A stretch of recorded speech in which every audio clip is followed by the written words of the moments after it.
কিভাবে? আমরা প্রথমে চিন্তা করব যে এগুলোর মধ্যে থেকে কোন জিনিসটা প্রথমে বাদ দেওয়া যায় মাইনাস করার মাধ্যমে।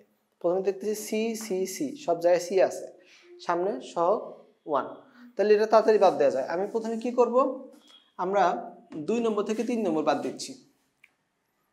2 নম্বর মাইনাস 3 নম্বর। ওকে, আমাকে বলো কি হবে।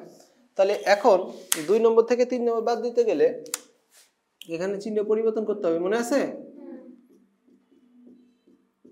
ওকে, তাহলে কি হয়, মাইনাস, এখান থেকে -6 থেকে +6 বাদ দিলে -6g, আর এটা যোগ হয়েছে +18f, সি সি বাদ, এটা থেকে 25 বাদ দিলে হচ্ছে 36, তাই না?